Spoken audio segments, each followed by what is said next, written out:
The rain was relentless that night, pounding against the windows of my son David's sprawling suburban home in upstate New York. I stood in his living room, clutching a small, carefully wrapped gift box, the corners of my mouth twitching into a smile I hoped would hide the ache in my chest. It was his 40th birthday, a milestone I'd dreamed of celebrating with him since he was a boy. I'd driven 3 hours through the storm, my old sedan rattling with every gust of wind, just to be there. The gift, a vintage watch, one I'd saved for months to buy, wasn't much, but it carried the weight of every sacrifice I'd made for him over the years. I thought he'd see that. I thought he'd understand. Instead, David barely looked at me when I arrived.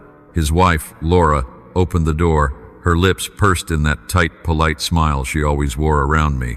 "Oh, Richard, you made it," she said, her tone flat, like she was reading from a script. The house was alive with laughter, clinking glasses, and the hum of conversation from friends I didn't recognize. I felt like an intruder, my damp coat dripping onto their polished hardwood floor. David was across the room, his broad shoulders turned away, laughing with a man in a tailored suit. I waited for him to notice me, to wave me over, to say, "Dad, come join us." But he didn't. I shuffled toward him, the gift box heavy in my hands. "Happy birthday, son," I said, my voice softer than I meant it to be. He turned, his eyes flicking over me, then to the box, and back to his friends. "Thanks, Dad," he said, barely audible over the music. He took the box and set it on a side table without opening it, like it was just another thing cluttering his space. I stood there, waiting for something, anything, a hug, a smile, a moment to feel like I belonged. Instead, he leaned in close, his breath sharp with whiskey, and said words that cut deeper than any knife. "Dad, you shouldn't have come. You're kind of embarrassing me here." The room seemed to tilt. I felt the eyes of his friends on me, their polite smiles masking pity or amusement. Laura hovered nearby, her arms crossed, watching like she was waiting for me to leave. I wanted to say something, to remind him of the nights I'd worked double shifts at the factory to pay for his college, the weekends I'd spent coaching his Little League team, the way I'd sold my own father's tools to cover his first car, but the words stuck in my throat. Instead, I nodded, my hands trembling as I zipped up my coat. "I'll go," I said quietly. "Happy birthday, David." The drive home was a blur, the rain smearing my windshield like tears I refused to shed. I kept replaying his words, each one a fresh wound. Embarrassing, me, the man who'd raised him, who'd given him everything, was an embarrassment. By the time I pulled into the driveway of my small, weathered house, the gift box's absence burned in my chest. I hadn't even stayed long enough to see him open it.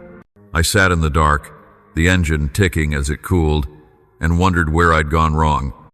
Had I loved him too much? Had I given him too much? Or was it simply that I'd grown old, irrelevant, a relic he no longer needed? The next morning, I woke to a voicemail from David. His voice was clipped, impatient. "Dad, we need to talk about the house. Laura and I think it's time you moved somewhere smaller, somewhere easier for you to manage. Call me back." I stared at the phone, my stomach twisting. The house, my house, the one I'd bought with my late wife, Margaret, where we'd raised David and his sister, Emily, was the last piece of her I had left. It was modest but sturdy, filled with memories of laughter, late-night talks, and the smell of Margaret's cooking. And now David wanted me to give it up, to shrink my life to fit his convenience. I didn't call him back that day, or the next. Instead, I sat at the kitchen table, sipping coffee that had gone cold, staring at the faded wallpaper Margaret had picked out decades ago.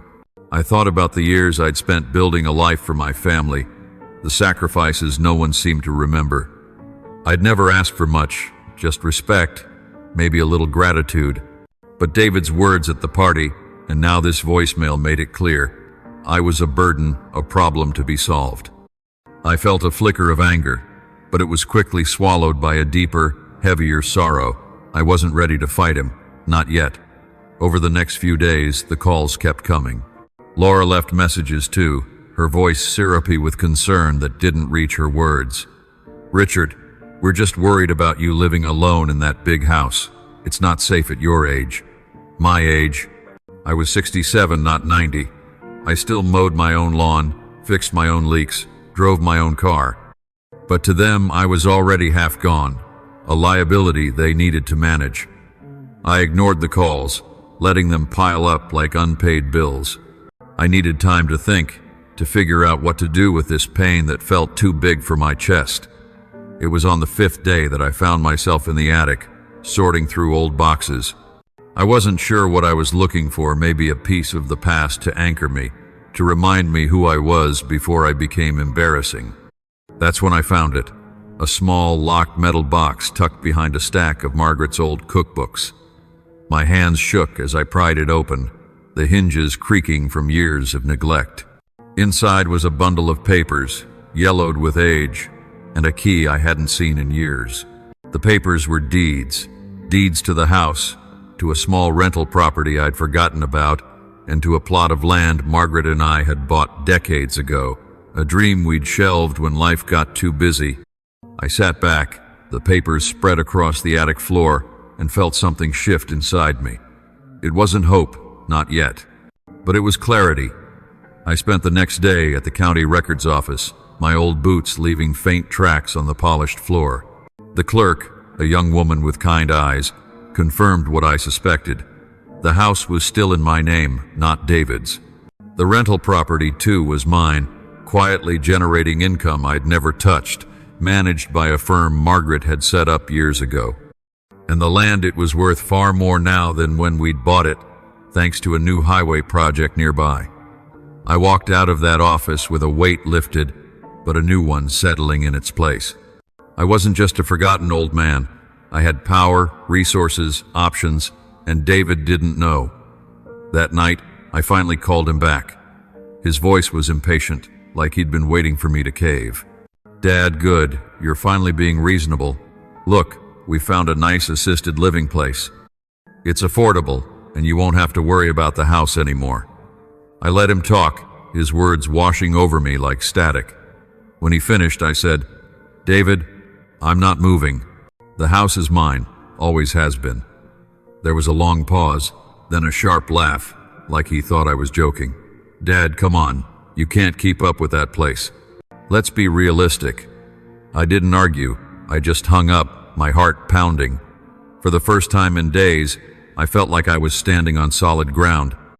The next morning, I got a call from Emily, my daughter, who lived across the country in Seattle. She'd always been the softer one, the one who called on Sundays and sent cards on Father's Day. "Dad, what's going on with you and David?" she asked, her voice thick with worry. I told her everything, the party, the voicemail, the way Laura's eyes had followed me like I was a stray dog.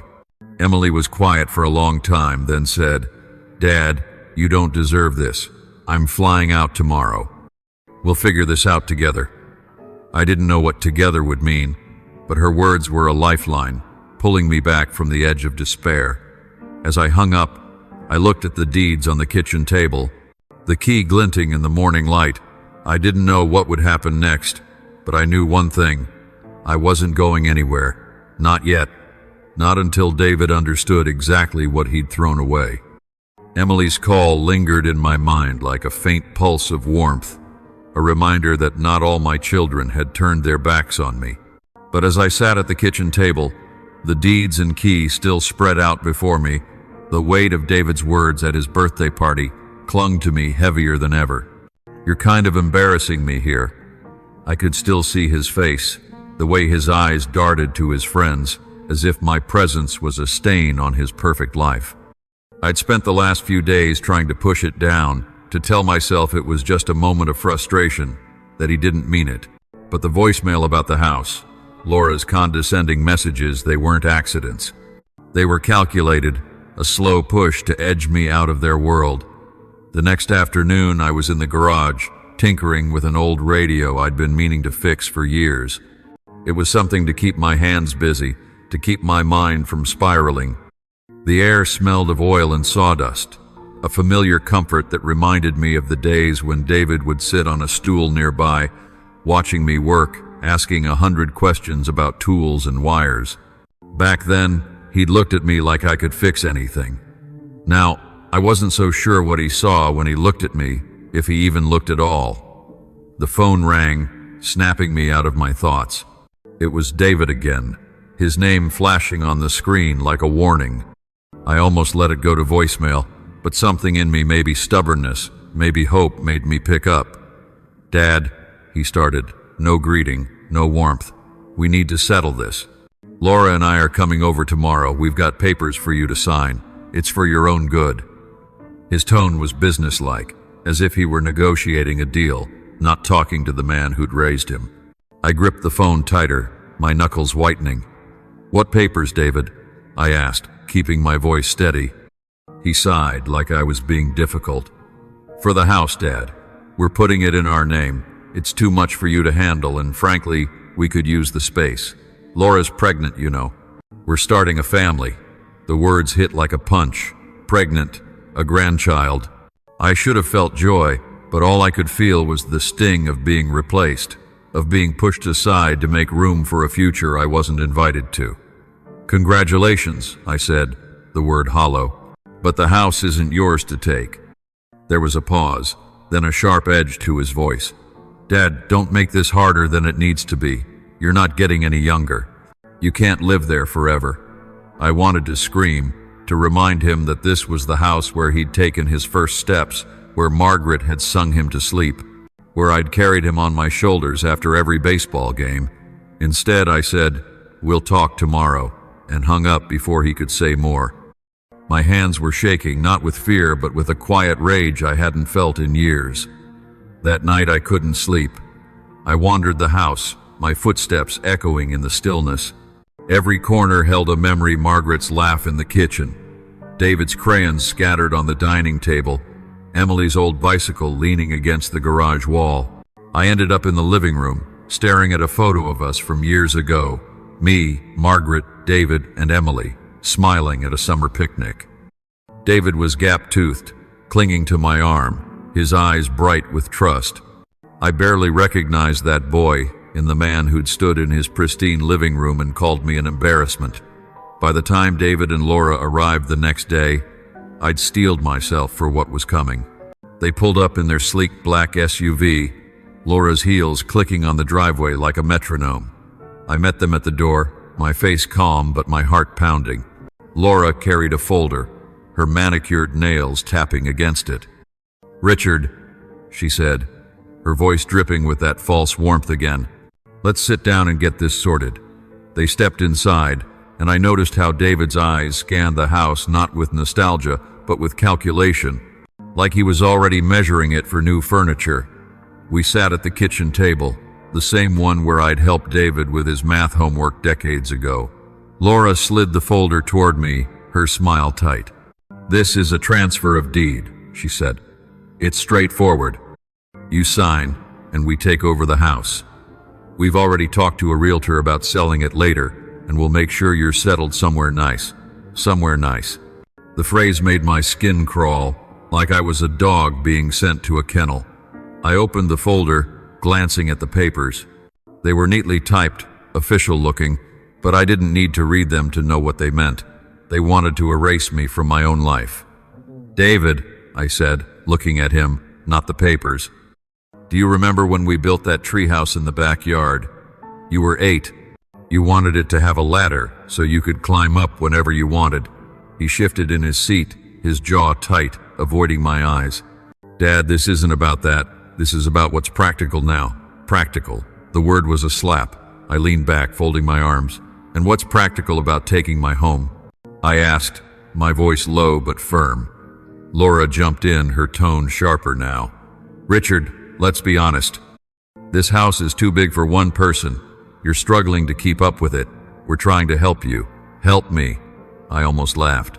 I'd seen through her from the start, her designer clothes, her perfectly curated life, the way she'd always treated me like an inconvenience. But David, my son, was sitting there, letting her speak for him, letting her dismantle everything I'd built. I stood up, pushing the folder back toward them. "I'm not signing anything," I said. David's face reddened, and he leaned forward, his voice rising. "Dad, stop being stubborn. You're making this harder for everyone. You can't stay here alone, rattling around like some—" He stopped himself, but the word hung in the air, burden. I felt it lodge in my chest, sharp and cold. Laura put a hand on his arm, but her eyes were on me, hard and unyielding. "Richard, think about what's best for the family," she said. "For our baby."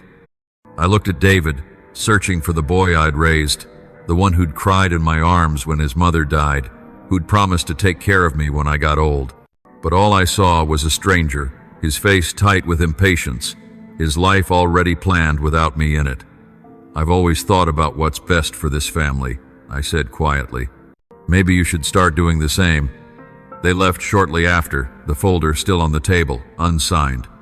David didn't say goodbye, just stalked out to the car, Laura trailing behind him, muttering something I couldn't hear.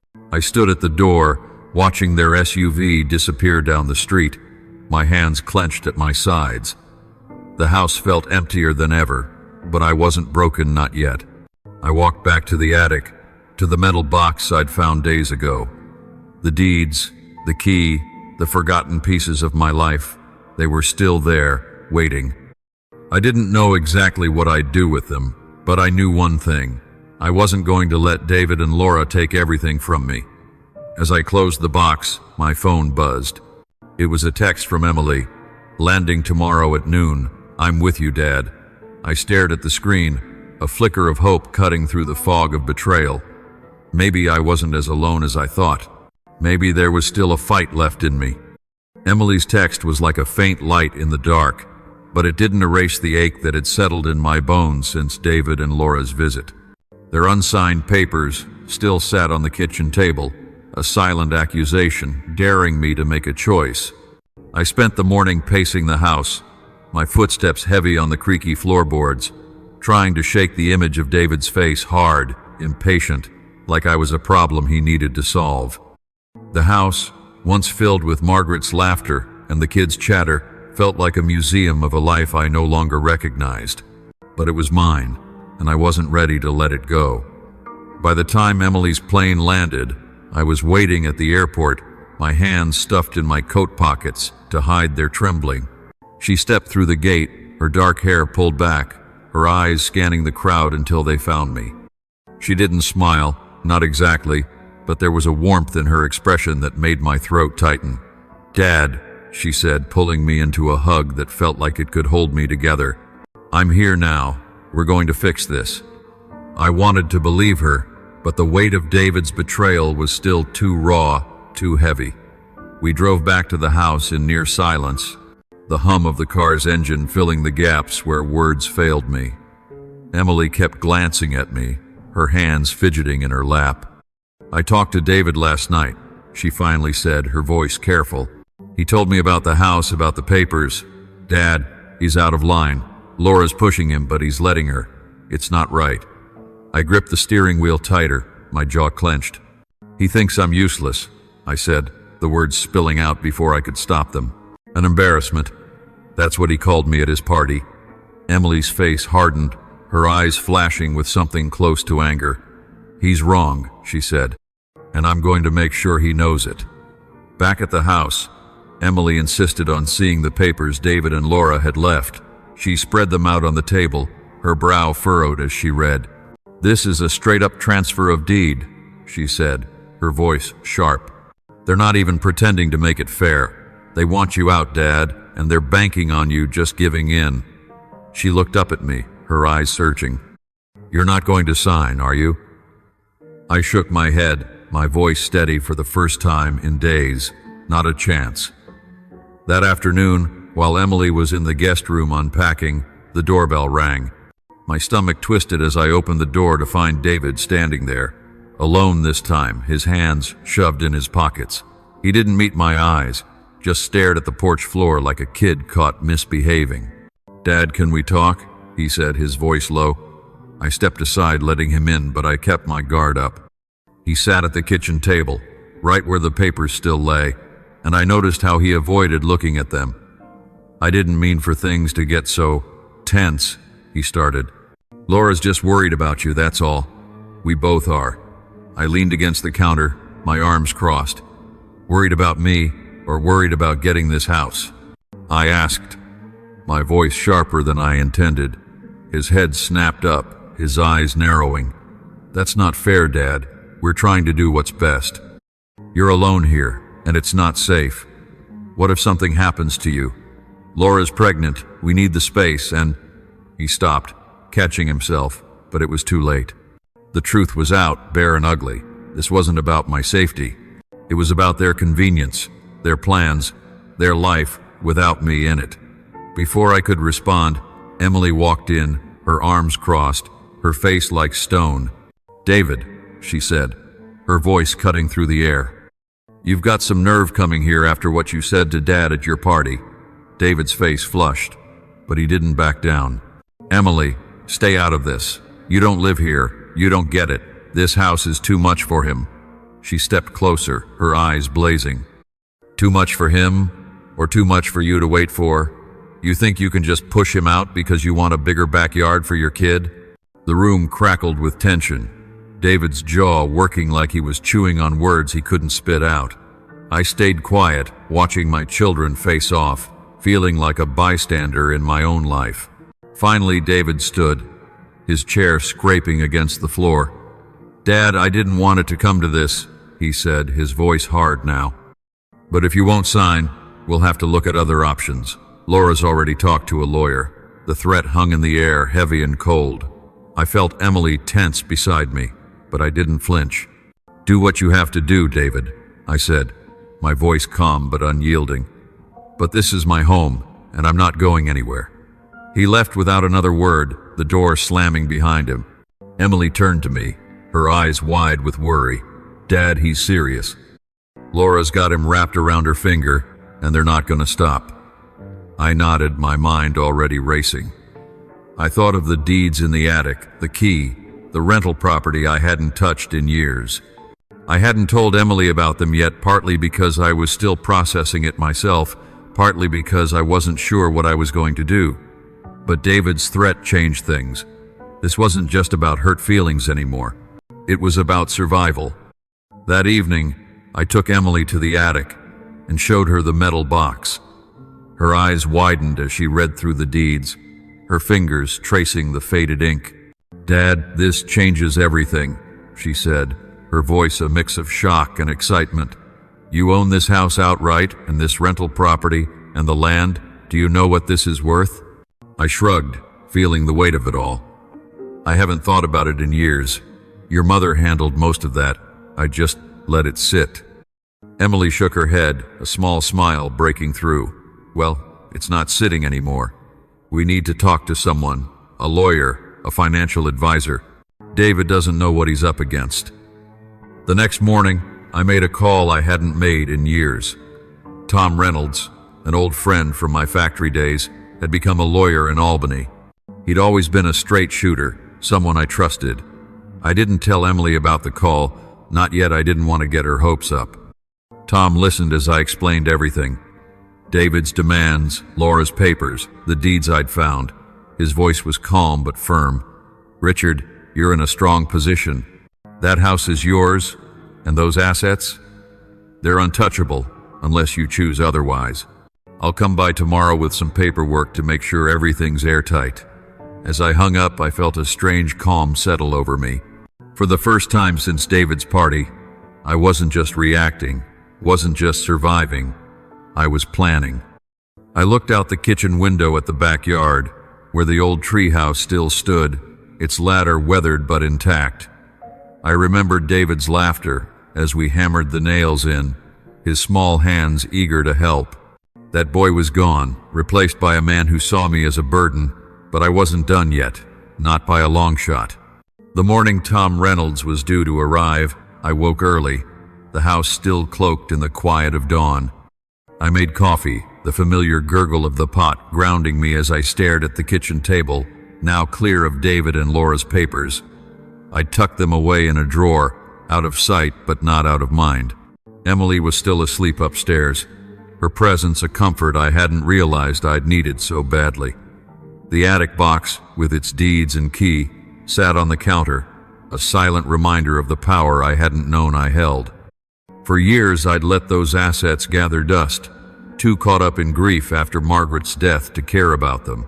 But now, they were my shield, my leverage, my way to reclaim what was mine. Tom arrived just after 10, his old pickup rattling into the driveway. He was grayer than I remembered, his face lined from years of courtroom battles, but his handshake was as firm as ever. "Good to see you, Richard," he said, his eyes crinkling with a warmth that put me at ease. We sat in the living room, the same room where David had once sprawled on the carpet, playing with toy cars, while Margaret baked in the kitchen. Tom spread out his files, his voice steady as he walked me through the paperwork. "The house is yours, no question," he said, tapping the deed. "Same with the rental property. It's been generating steady income, about $2,000 a month, deposited into an account you never touched. And the land? With the highway project, it's worth close to $500,000 now." I sat back, the numbers swirling in my head. $500,000. It was more than I'd ever dreamed, a fortune Margaret and I had tucked away for a future we never got to share. "David doesn't know about any of this," I said, my voice low. Tom nodded, his expression grim. "And he won't, not until you're ready. I've drawn up documents to protect your assets. If he tries anything legal or otherwise, he'll hit a brick wall." I felt a flicker of something unfamiliar. Control. For the first time in weeks, I wasn't just reacting to David's demands. I was steps ahead. Emily joined us, her eyes widening as Tom explained the situation. "Dad, this is incredible," she said, her voice a mix of awe and determination. "They think you're helpless, but you're holding all the cards." She squeezed my hand, and I saw the fire in her eyes, the same fire Margaret had when she fought for our family. "What's the plan?" she asked. I didn't have an answer yet, but Tom did. "We wait," he said. "Let David make his move. He's already threatened legal action, so we'll be ready. But Richard, this is your call. You decide how far you want to take this." That afternoon, as Tom packed up his files, my phone buzzed. It was a text from Laura. "Richard, we've set a meeting with our lawyer tomorrow. Please reconsider signing the papers. It's what's best for everyone." I stared at the screen, my thumb hovering over the reply button. Emily leaned over, reading the message, her jaw tightening. "She's so smug," she muttered, "like they've already won." I didn't respond to the text. Instead, I turned to Tom. "Can you be here tomorrow?" He nodded, a small smile playing on his lips. Wouldn't miss it. The next day, David and Laura arrived right on schedule, their SUV gleaming in the driveway like a trophy.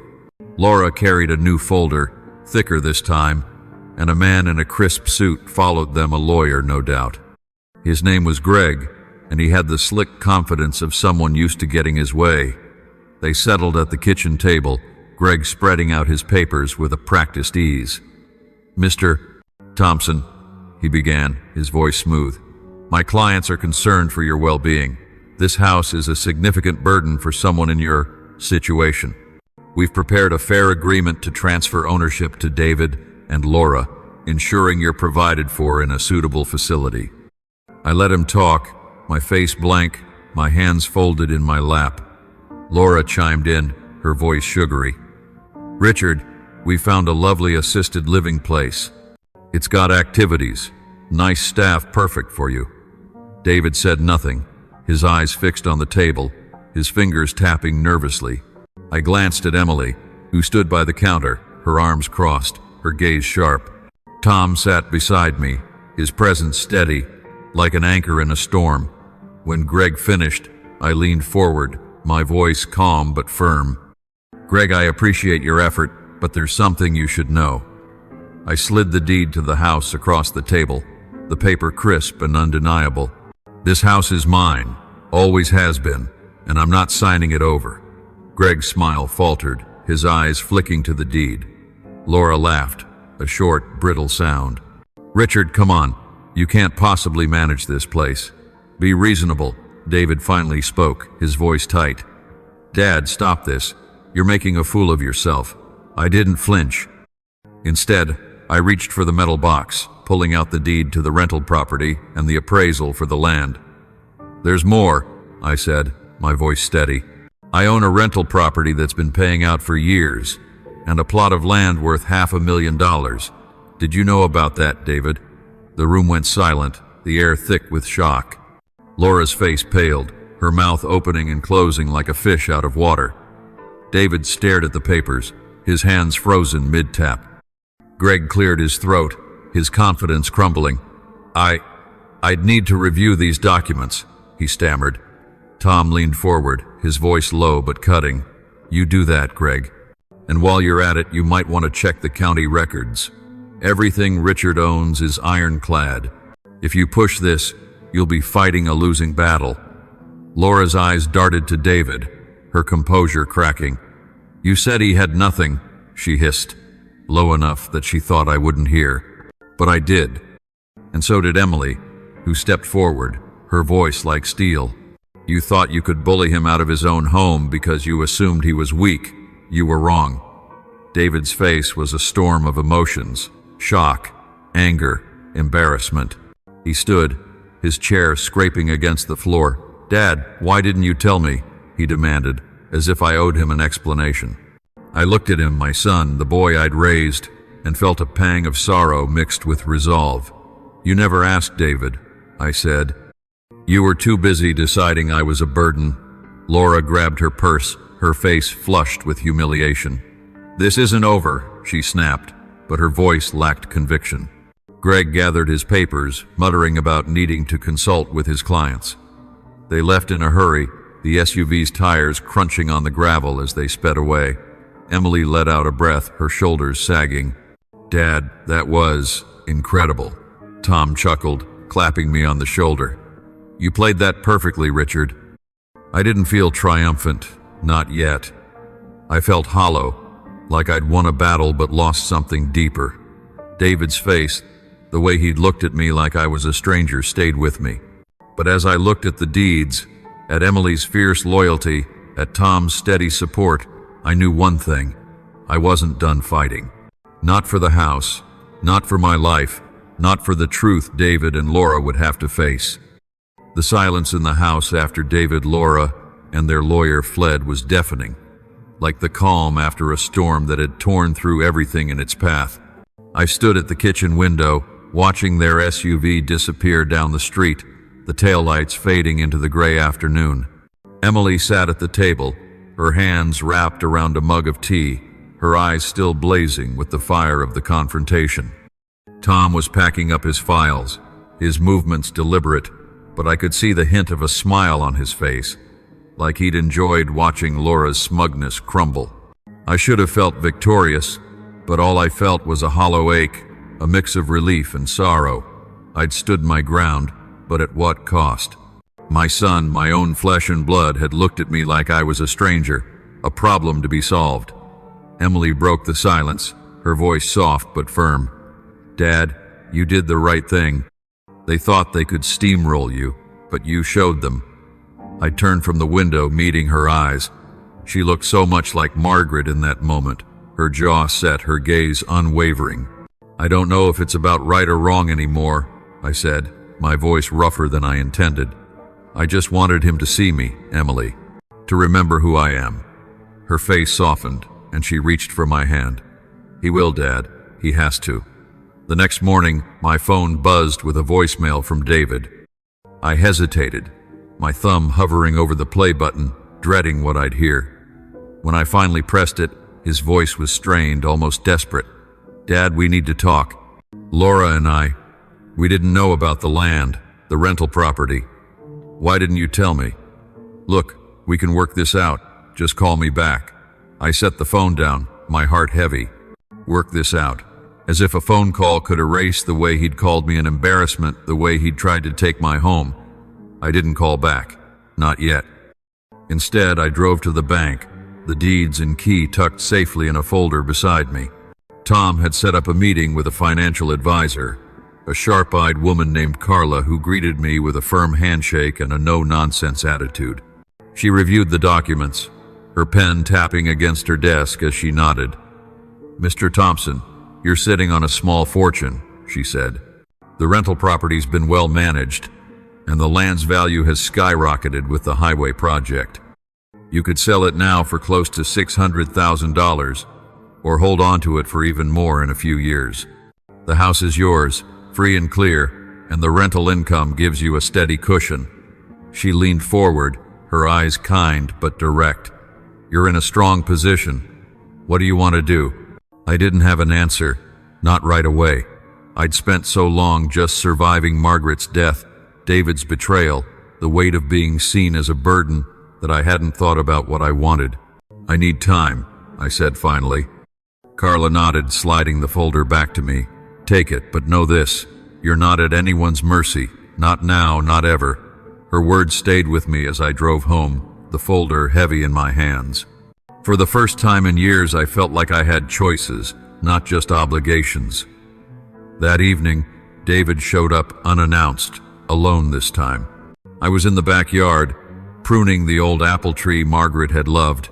When I heard his car pull up, he stepped out, his shoulders slumped, his usual confidence gone. "Dad," he said, standing at the edge of the lawn, his voice uncertain. "Can we talk?" I set the pruning shears down, wiping my hands on my jeans, and nodded. We sat on the back porch, the air cool and heavy with the scent of cut grass. He didn't look at me, just stared at his hands, twisting his wedding ring. "I didn't know about the land," he said finally. "Or the rental property. You never told me. You never asked," I said, echoing my words from the day before. He flinched, like I'd struck him. "Dad, I wasn't trying to hurt you, Laura. She thought it was the best way to move forward, for the baby, for us." I leaned back, studying him. He looked smaller somehow, not the self-assured man who'd stood in my kitchen demanding I sign over my home. "And what about me, David?" I asked. "Where do I fit in your plans?" He opened his mouth, then closed it, his eyes darting away.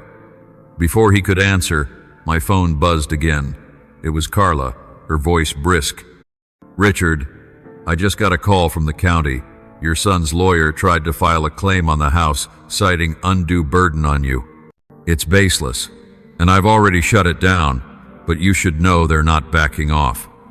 I thanked her, my stomach twisting as I hung up. David watched me, his face pale. "Who was that?" he asked, but I didn't answer. Instead, I stood, my voice steady. "You tried to take my home behind my back, David, after everything I've done for you." His face crumpled, and for a moment, I saw the boy he used to be, the one who'd clung to me when he was scared. "Dad, I'm sorry," he said, his voice breaking. "Laura pushed for it, but I went along with it. I thought it was the right thing." I looked at him, my son, and felt the weight of all the years I'd carried him, all the sacrifices I'd made. "You thought I was nothing," I said quietly. "You thought I had nothing left to give, but you were wrong." I walked inside, leaving him on the porch, his head in his hands. Emily was in the kitchen, her eyes wide as she overheard the call. "They tried to file a claim?" she asked, her voice sharp with disbelief. I nodded, setting the folder on the counter. "It's over," I said. "Carla stopped it. The house, the land, the rental property, they're mine. And they're staying mine." Emily's face lit up with a fierce pride. "Good. Let them squirm." The next day, Laura called, her voice shaking with a mix of anger and desperation. "Richard, this is ridiculous. You can't just shut us out like this. We're family." I let her talk, her words washing over me like noise. When she paused, I said, "Laura, you wanted me gone. You thought I was a burden. But this house, this life, it's mine. And I'm not giving it up." I hung up before she could respond, my hands steady for the first time in weeks. David didn't call again. I heard through Emily that he and Laura were scrambling, their plans for the house and their perfect life unraveling. The lawyer had dropped their case, unwilling to fight a losing battle. I didn't gloat, didn't celebrate. I just felt done. Done with being seen as less than, done with carrying the weight of their expectations. I looked at the deeds, at the key, at the life Margaret and I had built, and knew it was time to make a choice, not for David, not for Laura, but for me. The days after Laura's call were quieter than I expected, like the world had finally exhaled. The house, once heavy with tension, felt lighter, as if it knew it was safe. Emily stayed for another week, her presence a steady anchor, but I could tell she was itching to get back to Seattle, to her own life. "You sure you're okay, Dad?" she asked one morning, her suitcase by the door, her eyes searching mine. I nodded, managing a smile.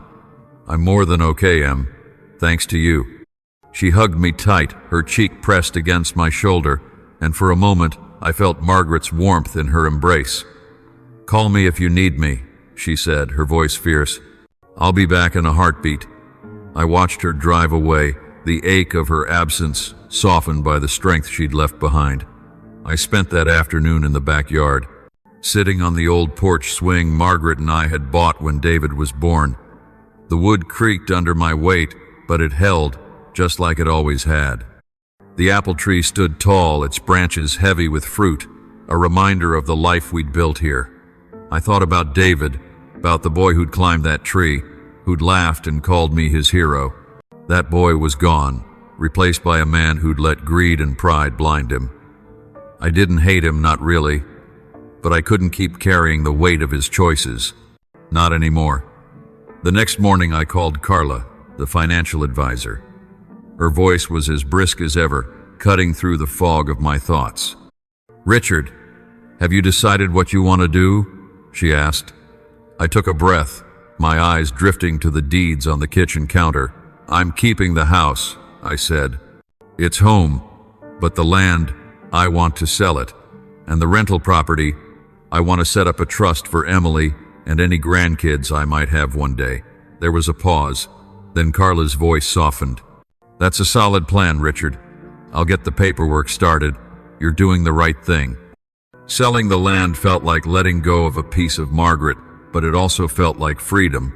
The money, more than I'd ever imagined, would give me security, a cushion to live the way I wanted, not the way anyone else thought I should. I didn't need a mansion or a fancy car. I just needed this house, these memories, and the chance to start again. The trust for Emily was my way of ensuring she'd never have to fight for what was hers the way I'd had to. And if David's child, my grandchild, ever needed it, the trust would be there, a quiet gift from a grandfather they might never know. A few days later, I got a letter from David. Not a call, not a text, but a handwritten letter, the kind he hadn't sent since he was a kid at summer camp. My hands shook as I opened it, the paper crinkling under my fingers. His words were messy, scrawled in a rush, but they were his. "Dad," it began, "I'm sorry. I let Laura push me into things I knew were wrong. I didn't see you not the way I should have.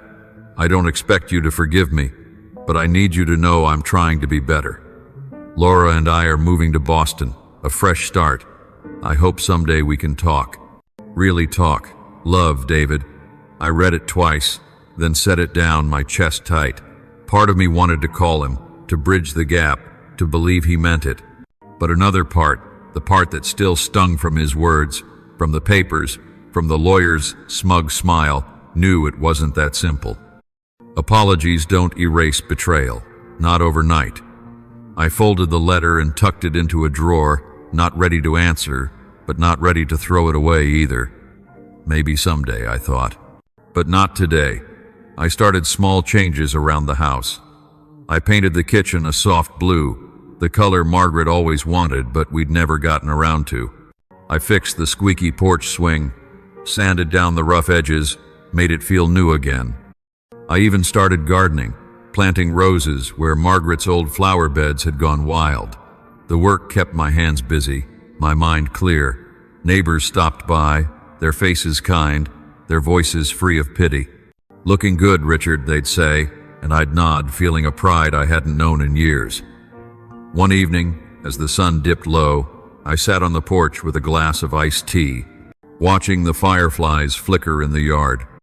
The treehouse still stood, its ladder weathered but strong, a silent testament to the life I'd built. I thought about David, about Laura, about the grandchild I might never meet.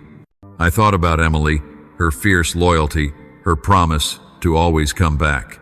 And I thought about myself, not the father who'd been pushed aside, not the man who'd been called a burden, but the man who'd fought for his place and won. I didn't need David's approval anymore. I didn't need Laura's false concern or their lawyer's empty threats. I had this house, these memories, and a future I could shape on my own terms. The pain of David's betrayal would always linger, a scar I'd carry, but it didn't define me. I was more than the sum of their mistakes. I was Richard Thompson, a man who'd loved fiercely, who'd sacrificed everything, and who'd found his strength when it mattered most. As I sipped my tea, the phone buzzed on the table beside me. It was a text from Emily. "Just checking in, Dad. Love you." I smiled, typing back a quick reply. "Love you too, kid." I set the phone down, leaning back in the swing, the creak of the wood, a familiar comfort. The stars were coming out, bright against the darkening sky, and for the first time in a long time, I felt at peace. I'd lost a son, but I'd gained something greater, myself. The road ahead wasn't clear. Maybe David would reach out again, maybe he wouldn't. Maybe I'd meet my grandchild one day, or maybe that door would stay closed. But I knew one thing. I wasn't waiting for anyone to decide my worth. This house, this life, this moment, they were mine. And no one could take that away.